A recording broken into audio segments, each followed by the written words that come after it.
Hope everybody's doing well, man. We got to finish our third practice there just a minute ago, and got to be able to put some pads on, which is always exciting for us defensively. You can see a lot of things from fundamentals and assignment when you have helmets on, but certainly the physicality when you can run some team periods and put pads on, and certain guys start to stand out. And certainly thought we saw guys, the cream kind of rises when you put those pads on, and guys that are good football players and have experience certainly showed up today. Thought our just focus as a defense throughout the time that we were away was really good. It's hard to keep guys motivated on Zoom, but I think that's we are certainly reaping the benefits of an experienced defense and guys that are starting to they're in upperclassmen. All those freshmen and sophomores are now either experienced sophomores or experienced juniors, and certainly have seen that as we've moved back. I think some of those guys have taken leadership roles. Certainly the linebacking core, it's kind of a wolf pack mentality over there, but those guys, just the way they conduct themselves, the effort that they give has really set the tone for our defense. And really over the years, it's been when we have a linebacking core like that, that's usually a pretty good sign as to what's to come. And they happen to be pretty talented on top of that. So some really good things, but right now our mentality is to take it day by day, stay close with our players and coaches, make sure we're talking, communicating, and communicating things up the ladder. There's a lot of questions and a lot of unknowns, and so we don't want to avoid those things. But once we get out there on the field and in meetings and all those things, we just try to control what we can control right now. And I think our guys are doing a great job of that. All right, guys, I'm just going to go left to right from who I see at the top of the screen. Kevin Brockway, go ahead. Hey, Coach, I know DeMarge Lewis was a guy last spring that really kind of flashed and showed. I was curious if that's carried over, if there are any other new guys that have shown something these first couple of days. Yeah, I think it's a good observation. I mean, he's just naturally a physical player, you know what I mean? And he knows how to play with his hands, which you don't see from a lot of freshmen along the line of scrimmage. I think early on he is learning his assignment enough to where he's actually able to show up. Now, he doesn't do everything perfect right now, certainly, which we wouldn't expect anybody to at that age. But when we put pads on, and even in these team periods, right, his ability to play with his hands, see things through his gap, he's just a naturally physical kid, and I think that's going to pay off for him. So as far as young freshmen go across the D-line, he's probably as promising as a freshman as we've had in the last few years. All right, Zach, then Sammy. Coach, we talked, another thing we talked about kind of back toward the spring was some movement in the secondary, kicking, sorry, that's my 2-year-old, kicking Jamar Johnson back to safety, moving Raheem Lane to safety.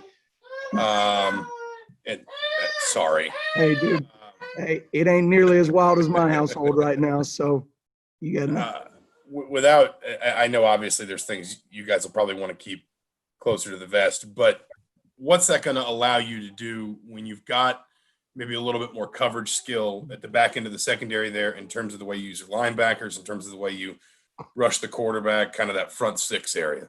Yeah.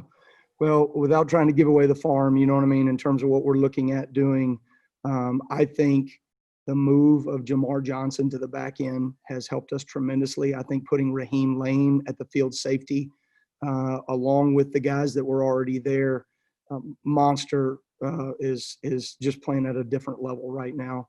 Devon Matthews and then Jawan Burgess is doing a really good job. Obviously, Fitz, as we get him back going, I thought he looked really promising. He looks a little bit more natural at that Husky position, along with him and Leno. And him being there allows us to do some different things with Leno as well.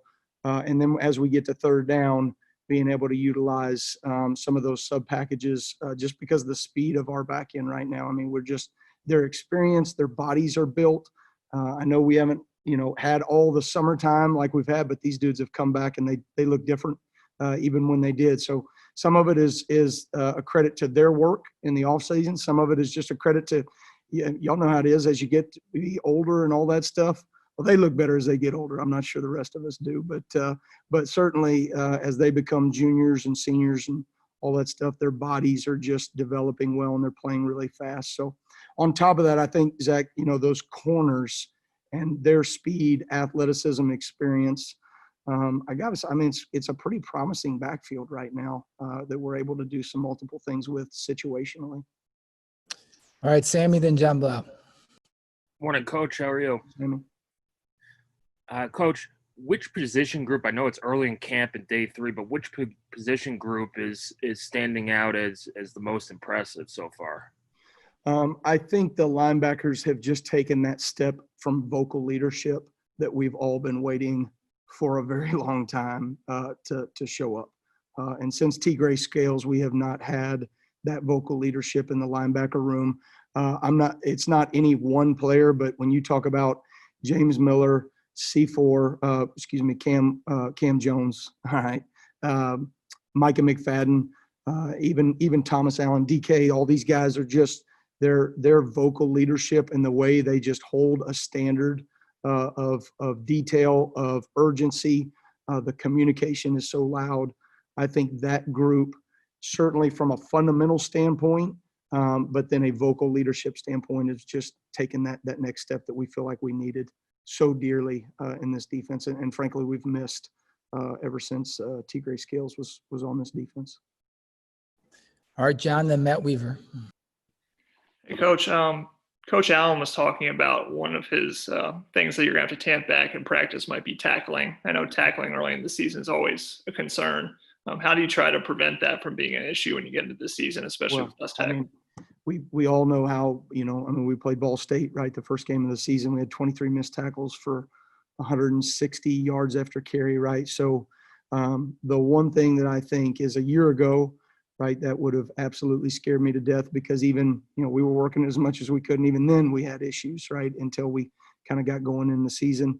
I do think that we have to rely on some banked physical reps. I've told you guys this before, but a lot of being a good tackler is just understanding and having the experience of what it feels like to hit a 230-pound back in the Big Ten, right?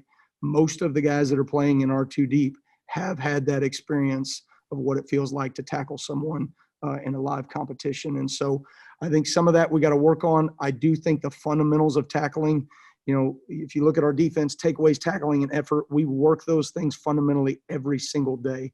And certainly the tackling aspect of it, the way we teach it, I feel like this put us in a really good position. But it's probably my biggest concern going into the season, John, of just making sure these guys are prepared to tackle. We got to get creative with some of the things we're going to do. So maybe I'll let them tackle me a little bit. It's okay if I get to limping out there. Matt Weaver, then Tom Brew. Coach, how we doing? Hey, Matt. My question, obviously winning up front's important. I know it's early on. You guys are just starting to put the pads on, but just your thoughts on your D-line. I know D tackle is an area of strength that you guys feel, but kind of how the D-end's coming along. Do you feel like getting pressure from the front 4 will be, more attainable this year, or is it still something you guys got to work on? I think we got to be creative in the way we get pressure with the front 4. I don't think we are there yet.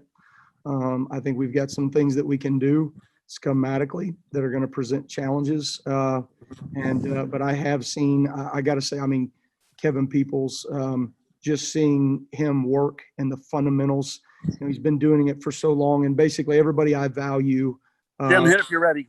In terms of D-line play, everybody I value in terms of D-line play thinks Kevin Peoples is about the best in the country. And it's showing up. Just his detail, his fundamentals, the buy-in that he has, he just has a rapport with those players that they seem to really lean on.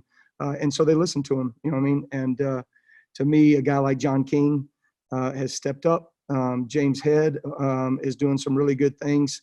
Mike Ziemba, we're going to be able to take advantage of his athleticism, but I think he's got to take that next step just physically, being a more physical rundown defensive end.